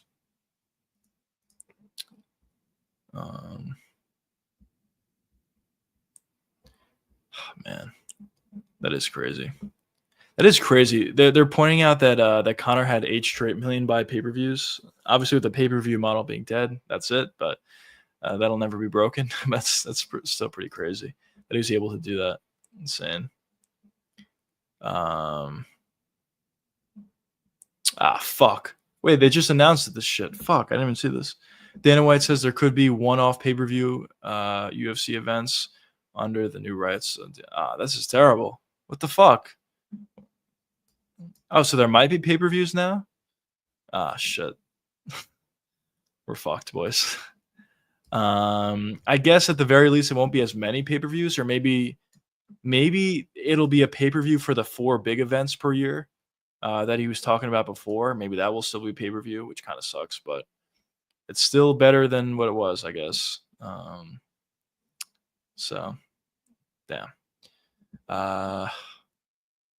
Nazim Sadikov wants to fight soon, so that'll be interesting. What fight are you more fight, Shanghai or France? I probably have to say France just because it's at a more normal time for me. I think Shanghai is going to be at like 3 a.m. or whatever for the prelims. But in terms of the cards themselves, like which card's a better card, the Shanghai card is better. The main event with Yang Min Yang and Johnny Walker, that's going to be a fun fight, but it's not a fight that has like a ton of that is like, a fight that I think either guy could win. I think Zhang Minyang is going to win the fight. The co-main event is really good, though. Brian Ortega and Aljamain Sterling, that's a great fight. Sergey Pavlovich, Waldo Cortez Acosta, that's a really fun fight. I think Sumidarji versus Kevin Borjas is actually going to be a really good one as well. And then Loner Kavanaugh versus Charles Johnson is another great fight. So in terms of the depth of the cards, definitely the Shanghai card is a lot more deep. And I just think it's a better card overall. But in terms of the top 2 fights on the Paris card, they're better than the top 2 fights on the Shanghai card. Imavov and Kaya Bahalio is a great fight. BSD and Rufi is also another great fight. But outside of that, there's not like too many amazing fights. I mean, Ziam's on the card, so that'll be interesting. Bukauskas versus Paul Craig, that's probably going to be a fun one. Omar Sy versus Brenison Habero. Habero is usually a fun fighter. Sy, not so much. Fakhretdinov versus Gustafsson is probably going to be like ridiculously high pace and just like ridiculous shots. So it's going to be a fun one, I'm assuming. Sam Patterson's on the card versus Trey Waters. Sam Patterson's actually a pretty good fighter. So Shanghai's deeper, but the top 2 fights are better, I think, on Paris. I'll be pissed if they're gonna jabs at distance for 3 rounds. Oh man, that'd be just so annoying, bro. If he wins, I would kind of be annoyed, to be honest, because I could be wrong. I've definitely been wrong before about some other guys. I didn't think DDP was actually that good when he was initially making his come up, but I really feel like very strongly in this that Waldo Cortez Acosta is just not good. Not saying that Sergey is amazing, but I do think Sergey should beat Cortez Acosta here. For Acosta, really the only thing that he does well out there is he hits hard and he's pretty athletic for the heavyweight division. Outside of that, I really don't think he does anything that well. Yeah, he can grapple to a certain extent, but it's not amazing. And on the feet, his striking is like okay, I guess. He could kind of strike, but he strikes at a very like slow pace. That's usually how he fights and usually where he has his success. But with Sergey Pavlovich, he always, brawls with you and forces you into a brawl. And because he has such a longer wingspan than most guys, he'll land shots, whereas his opponents won't be able to land clean on him. So I am assuming that Sergey's going to win the fight. But if he somehow loses, I don't know. I guess I don't know what I'm watching. If Waldo somehow beats Sergey Pavlovich, he honestly might get a title shot in his next fight after that. But I don't know. What can you do? What's going on? Ah, fuck. Am I still on here? My computer's tweaking out per usual. I can't press anything. What the fuck is this? No. Am I still on? I think I'm still on, yeah. That's weird. I can't pull your guys' comments up right now, but I can see it still. Cut Waldo instead of Budai and Rosenstrike. Yeah. Yeah. I agree. Sergey better get back. Yeah. I hope so. I think he will, personally, especially against Waldo. I think he'll have an advantage in that area, but we'll see. We'll see how he looks. Bro, this is so weird. I can't press anything. Oh, is my... No.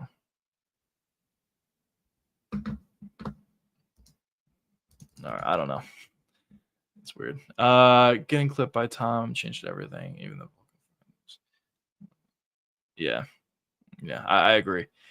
We talked about this before. We kind of talked about this yesterday, but once you have a good chin and you've never been knocked out before, once you eventually do get knocked out, your chin obviously could be worse, but the mental aspect is definitely there as well. And maybe we saw that a little bit for Sergey in some of his more recent fights. But in this one against Waldo, I'm really hoping he gets back to that style, just because I said stylistically, I think it would be beneficial for him to do. But yeah, I don't know. It's easier said than done at times. Pav looked way too timid against Volkov. Yeah, he did. He definitely did. He was kind of playing Volkov's game, where he was just kind of fighting tit for tat sort of fighting at range, whereas Volkov was able to land, long shots on Sergey, and he was able to land that body kick, which turned out to be big. So, yeah, I do think he didn't fight a great game plan, and obviously the fight did not go that well for him either. In that one, his debut, he got mauled by Overeem. What an insane debut! Yeah, that's just ridiculous. I don't know who put that fight together, but it's not great. It's a ridiculous fight to have in your debut. Definitely ridiculous. Man. Boys, this is so weird, man. Can I shift? I just want to see something. Oh, dude, I think it's just my mouse is not working. Dude, look at this chat. I'm spamming this. I can't press anything. How do I get back here? Shift 1. Yeah, I don't know what the fuck's going on. But yeah, that's a pretty ridiculous UFC debut.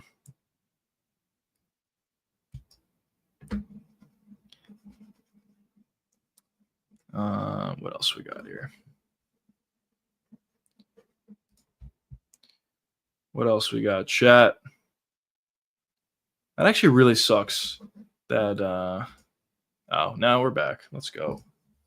But it does really suck that we may actually still have some pay-per-views for even for Paramount, but I'm assuming it's probably going to be 4 max though per year. So even if we do have pay-per-views, I guess it's still better than what we have now, where we have to pay it every month unless you want to stream it.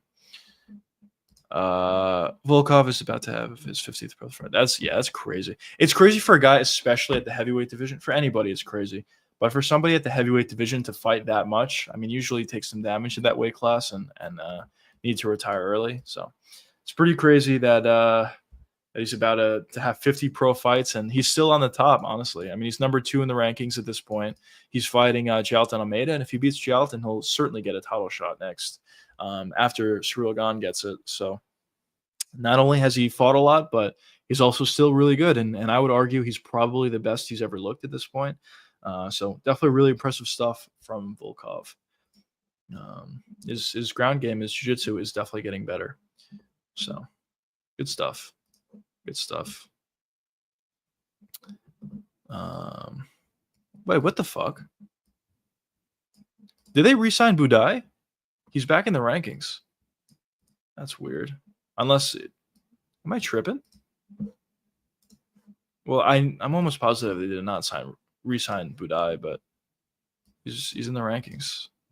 I thought he signed with Octagon though, unless it didn't update. I mean, it's Monday, but didn't they cut him like last week or earlier than last week? So I don't think he should be here. That's kind of weird that he's still in the rankings, but all right. What are you gonna do?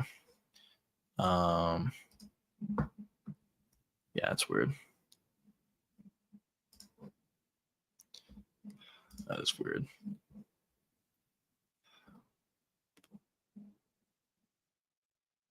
That's pretty crazy. Full circle moment for Dana starting on Spike TV, which is now Paramount Network. Now the UFC is back with Paramount. It's pretty cool. Pretty cool. He did sign with Octagon fighting for their title. Okay, yeah. Yeah, that's what I thought. I don't know. I don't know why he's back in the rankings. I don't know. Maybe it's a glitch or whatever, but yeah, I don't think he's going to be back at the UFC. Kind of unfortunate. I mean, he has a really good record with the company, but whatever. They decided to move on. How do you guys think Gene Silva, Diego Lopez is going to go? I think Gene's gonna get him. I think early on, Diego is probably going to be able to eat some of his shots, but as the fight goes longer, I think he'll be able to get him and potentially even find a TKO or a KO even. Diego has shown an incredible chin in a lot of his fights, but I think when you're talking about a guy who's as technical and hits as hard as Gene Silva does, I think he gets him eventually. But we'll see. We will see how that one goes. That should be a really good one. The rest of the card sucks, unfortunately. Wait, is that card? Yeah, that card's coming up soon. September 13th. So we have this week, 319. Then we have Shanghai, which is the following week after. And then we have a week break. Then we have Imavov, Caio Bahalio. And then the week after that, we have UFC Noche with Lopez and Gene Silva. That should be good. I hope Lopez wins. I'm not a fan of James Markin. Yeah, he's kind of like a weird guy, but he's a good fighter. I think he's a really good fighter, and I personally think he's kind of inevitable. I really think this guy's going to become a champion sooner rather than later. I think probably how it goes is he beats Lopez and then he fights for the belt next, or maybe he fights one more time and then fights for the belt. But yeah, Gene will win. Diego's a good guy. Yeah, Diego's a really good fighter, and he's also a good guy. He puts on really exciting performances. I'm definitely a big Diego Lopez fan. I just think it's a tough fight for him stylistically. I mentioned this before. Also, the channel, my video, I broke this down a little bit more in depth. But I personally see Diego Lopez as a guy who is really good and definitely does have some skill. But really what he does very well and really where he's had most of his success at 145 is when he blitzes his opponents, lands one or a couple of big shots, and finishes his opponents from there. But when you talk about Gene Silva and even Volkanovski to an extent, when the difference in technical ability is so different, it's such an advantage for Volkanovski or such an advantage for Gene Silva. I just think Gene is going to have a really big advantage in that aspect. And also because Gene is so physical, I think he'll be able to take the shots from Diego Lopez a little bit better than some other fighters have. So I just think it's a really tough fight for Diego. I think Gene wins this one. I think he gets him maybe later in the fight, but we shall see. We've all been on it. Yeah. Diego's always been great. really fun fights, and also he's looked really good in a lot of his fights. Why do you think Gene Silva does the high five thing? I don't know. It's just that's just a style. I don't know exactly why. I know some people would say he's trying to distract his opponents, and maybe it is. I don't know, but he always likes to have his antics in the octagon, and I guess they kind of have been effective for him, or maybe it's not that. Maybe he's just good. I think he's probably just good, but maybe a combination of both. Um, I don't know. Maybe it's to distract his opponents. UFC better brain. Yeah. Oh my god, dude! If that fight somehow falls off with an injury to somebody or whatever, I don't know. Just cancel the whole event. I know the UFC hasn't done that in forever, but dude, I don't even, what would the main event possibly be? They would have to find a different main event to add to this card. They would have to scramble last second to find somebody, but I don't know what it would even be. They would probably have to call Brandon Moreno and do like Brandon Moreno versus Tetsuda Taira for the main event, and pay Taira like a boatload of money considering he just fought. And if Taira declines, then I guess you can do Royval and Moreno and pay these guys a boatload of money. But outside of that, I have no possible idea what they can do unless they throw Yair Rodriguez on the card. I don't know. If Gene Silva gets injured, maybe you can do Yair versus Diego. Finally put that fight together. That's the fight that always made sense to me after their beef. So maybe you could do that. But yeah, they're pretty screwed if this fight somehow falls through. But yeah, I mean, I hope the fight stays on. It's a really good fight. The rest of the card, not so much though.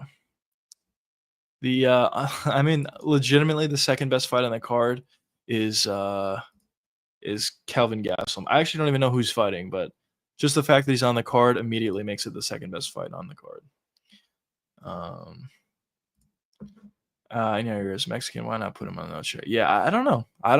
There's a lot of guys I think probably could be on the card. I think they probably should have done Moreno versus Royval, I think Moreno versus Taira makes the most sense, but I just don't know if Taira could make the turnaround to Noche as quickly, because he just fought not too long ago, but he also took no damage in that fight at all. So you could probably make it. If it were up to me, I would have the same main event as they have right now. Co-main event, I would have Taira versus Brandon Moreno, if it was possible time-wise. And then I would probably have Yair versus, I don't know, Arnold Allen or whatever. I heard some rumors of that. Yair versus Arnold Allen, so why not? Put it on the card. That'd be fun. And then Kelvin Gastelum I would have as well, who's already on the card. And yeah, and then you have a respectable fight night card. Listen, it's a fight night card. It doesn't have to be amazing, but, have something. They literally just have the main event. That's it. So there's definitely fights they could add, but for whatever reason, maybe the fighters didn't want to fight on it, or timelines didn't work out, or whatever it is. Short notice, Alex versus Yuri 3. Fuck it, put it back together again. I wouldn't mind it. It would be a really fun fight for sure. But yeah, that'd be hilarious. That'd actually be really funny if they did that. They have Uncle I versus Alex and Yuri versus Roundtree on the same card coming up not too long from now in October, and they just say, fuck it, we're just gonna we'll take them both off that card, and we'll make them fight each other for Noche. That'd be hilarious, actually. I'd be down for that. Yeah, sure, I'll be down for that too. That'd be fun. Did the UFC really lose 20 million at Noche last year? Did they? I don't. Was that a report? I didn't even hear that. I'd be surprised. I know they paid a lot of money for that event, but I think they probably made a good amount of money from it. At the same time, with the gate, I mean, tickets were selling for really high prices, I think. And also the pay-per-view. I'm sure a lot of people bought the pay-per-view just because it was such a new event, or such a unique event. So yeah. Per year to retire after that. That would probably be pretty bad. That'd be pretty bad. Oh man. I mean, Alex is just a really bad stylistic matchup for Yuri. So making that matchup again, especially if it wasn't for the belt, yeah, that'd be unfortunate. Never mind. If they lost on, I think so. Okay, yeah. Yeah, I don't think they lost 20 million. I honestly think they probably made money on the card. I know they paid a lot of money. Well, I think they paid 20 million for the production and everything. I could be off, but I think that's what they paid. But I'm sure, as I said, with the pay-per-views, with the gate numbers, with merchandise, whatever, I'm sure they did pretty well. I'm sure they made money on it. I don't know if there's a card in the last however many years where the UFC actually lost money. Um, it's possible. I mean, they paid a lot for the Noche card, so it's possible. But I think they probably made money.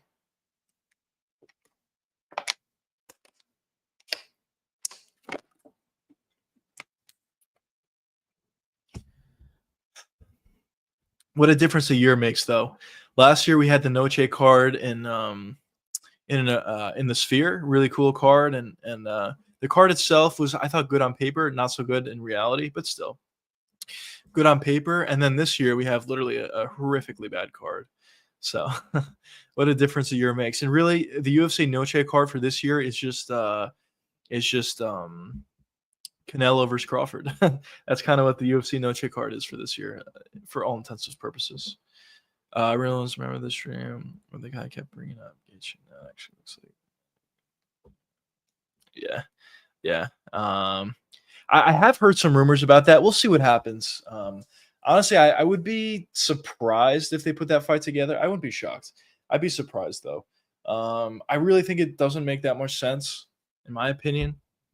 I think just make the Armin fight. Either make the Armin fight or make the Patty fight. I just think the Gaethje fight doesn't really make that much sense, in my opinion. Patty doesn't deserve it either, obviously, but at least Patty and Ilya have beef, and at least at least Patty is a little bit of a star. Gaethje is a big name as well, but Patty's a little bit of a star, and I think if you put them up against each other, it'll be fun. But yeah, there's definitely rumors of Gaethje potentially fighting Ilya next. I think it's probably a pretty easy fight for Taporia, but yeah. I like your name, John. Very nice in the chat, boys. Are you related? Are you Song Yadong's relative? Let's go. Song Yadong. Song Yadong's a good fighter. Solid fighter. Who is Song fighting next? Does he have an opponent? I don't think so. Coming off a win versus Cejudo. At this point, he's number 5. Who could he possibly fight next? I don't know. Could he fight Davison Figueiredo? Figgy did tear up his knee, though, so I don't know how long he needs to be out. Could you do Song Yadong versus... Dude, wow, there's actually nobody available. Because Sean O'Malley's available, I guess. Maybe we could do Song Yadong and Sean O'Malley, but I just think that's a weird fight. But Umar's taken. He's fighting Batista. Jan just fought. He's technically not taken, but he's getting the next title shot. He's going to wait. Sanhagen's fighting for the belt. Figueiredo just tore up his knee not too long ago. Chito Vera is fighting on the Canada card. Batista also fighting on the Canada card. Rob Font does not have a fight booked, but you're not going to do Song Yadong and Rob Font. Sahabi has a fight booked. Cejudo doesn't, but he just fought Song, so you're not going to do that. Vinicius, could he do Song versus Vinicius? Maybe, but I don't know. A lot of guys are booked around him. A lot of guys.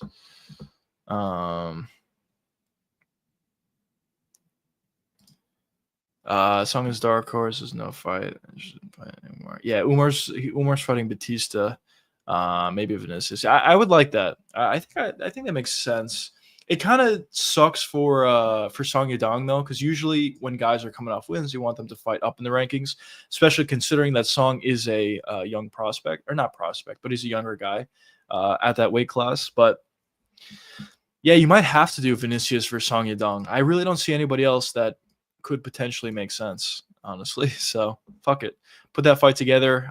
I'm really high on Vinicius, so I think that's a good fight.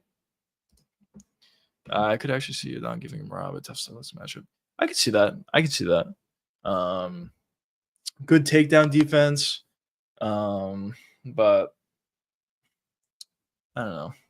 Rob's a tough fight. I could see that. I think you have a point, but I think the guy, ironically, I guess I'm too biased, but whatever, fuck it. I think the guy who would give the most issues to Merab, in my opinion, in the rankings of the weight class is Vinicius Oliveira. That's my answer. Song Yadong could, but my answer, I think, would be Vinicius at this point. Oh.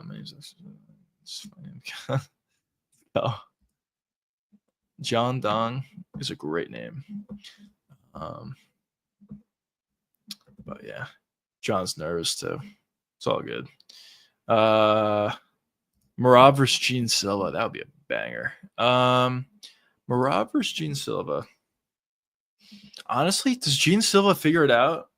He honestly may. He's just such a freak. I could see him stopping takedowns. And if he's stuck on the feet, or I should say, if Marab's stuck on the feet against Gene, Gene is clearly the better striker. I don't know. Gene might win, and also he'll be bigger than Marab. Not significantly, but he'll be a little bit bigger than Marab for sure. I don't know. Honestly, I'm going to say Gene. I think he could figure it out. The one thing that I guess I will say is he was taken down by far lesser wrestlers in the past, so maybe he'll have trouble with Marab, but I don't know. I would early prediction would probably be Gene. If you have Walmart Pros, Paramount is included. Wow, very nice, very nice. I personally don't have it, so I guess it doesn't benefit me. But if any of you do, that's great. That's pretty cool. It's pretty cool. So, yeah, as I said, I think the this deal is great for everybody. The only caveat that we kind of just found out ever since I started streaming is there may be some pay-per-views that we have to pay for. It's not going to be every numbered card, but there may be a couple of pay-per-views. I'm assuming if there is going to be pay-per-views, it's going to be for those 4 huge fights that Dana was talking about. But yeah. Also a good name. Let's go. Yeah, some good names in chat here. I know mentioned that to me. That's one for me. Let's go. Let's go, boys. Yeah, that's great. Makes it easier for everybody. And yeah, it's tremendous. Everybody's got great names in chat. Let's go, boys. Let's go.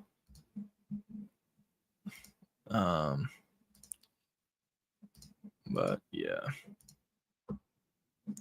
How do you boys see Umar versus Batista going? How do you guys see that? I think Umar takes it. I think he's just a tick better than Batista, but Batista's good. He's a good fighter. Yeah, as I said, I think early on we could see some of those issues, as Paramount has never done it before with these live events. At least I don't think so they have. So maybe the first couple events won't be great. Talking about fight nights, not the pay-per-view, because I'm assuming how they're going to do it is usually the pay-per-views are at the end of the month. So I'm assuming there's going to be 2 fight nights before, maybe even 3 fight nights before. So those are kind of going to be trial periods for the UFC. It's going to be less volume, obviously, on fight nights compared to number cards, but I think they're kind of just going to use those periods to work out the kinks, make sure everything works well, and I think it'll be fine. Maybe we'll see some bugs like early on for the first 2 events they have on Paramount. I'm hoping we don't, but I guess it's possible we do. But I think after a little bit, it'll be fine.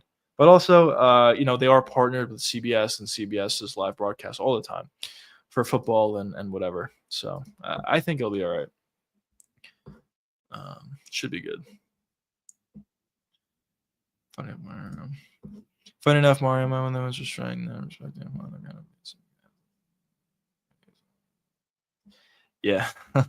Honestly, that's fair. That is fair. Listen, I know people don't love Mario, and I'm not the biggest fan of him either.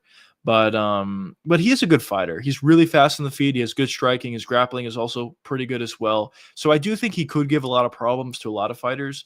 We saw he kind of dominated Patchy Mix. It also seemed like Patchy Mix doesn't belong in the UFC. His performance was that bad.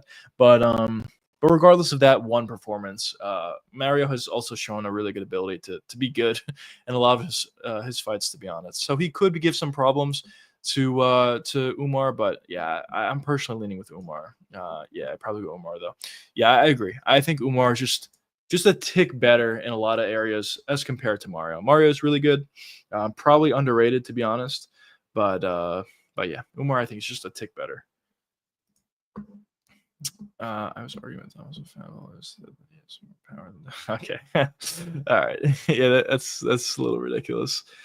He's obviously a better fighter than Derek Lewis, but definitely not more power. And you can tell because Tom Aspinall is actually really skilled. And yes, he has knockouts. He knocked out Sergey Pavlovich. He does have good power, but it's kind of set up by his speed and by his skill. But for Derek Lewis, he's not really fast and he doesn't really have much skill, and he's still been able to get as many knockouts as he's had. So Derek Lewis definitely has more power than Tom. That's kind of funny, actually. Um, but with that being said, Tom does have good power. I don't want to say he doesn't, because he definitely does.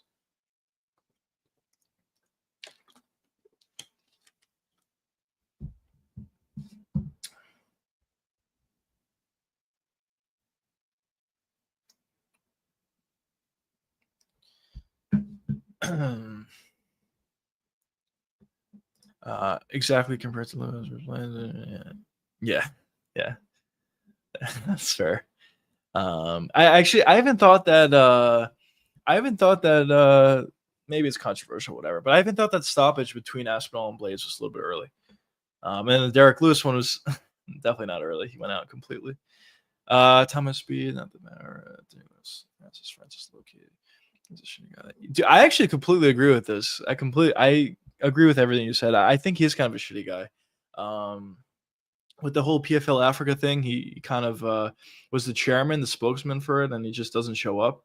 I heard that quote from Don Davis recently, not defending the PFL because, as I said multiple times, I think they suck. I think they could be good, but they kind of just botched a lot of different things in terms of everything. But they are kind of doing a good thing with PFL Africa, and it is kind of weird that Francis didn't show up to it. Honestly, the biggest winner of all this stuff, though, is Dana. Dana's been saying forever that Francis is kind of a shitty guy, and this makes him look great. So good for him. Reyes Beast, I think so. Yeah, Olberg is boring for one, but for two, honestly, I don't even think he's good. He's good, but he's not that good in my opinion. So I do think Reyes could pull it out. I wouldn't be shocked if Olberg won though. But I think early prediction is I'm slightly leaning with Reyes here. God, we hope. Yeah, I definitely hope Reyes wins. Outside of my actual prediction, if you make a tier list about the most disturbing most in the UFC, include yeah. That was bad. Honestly, I think I don't want to say number one because there's been a lot of examples, but last week or the other day, that was really disturbing. The Elijah Smith power bomb, that was bad. But yeah, the Derek Lewis one was really bad. Versus Blades, he was that bad. I think the Bruno Silva one back in the day, not back in the day, it was like a few months ago, but the Bruno Silva one where his skull cracked, I thought that was very disturbing. Fighting is great, and when there's huge finishes, it's great and whatever. But when you see those sort of things where guys are like actually really hurt and they're out for a long time, it's just like, then it kind of makes you realize, and it's not fun anymore when it's like that. Things like that, they always suck. But yeah, because yeah, it was bad, man. It was really, really bad. Charles versus Ilya got him in the list too. Yeah, Charles was put out bad.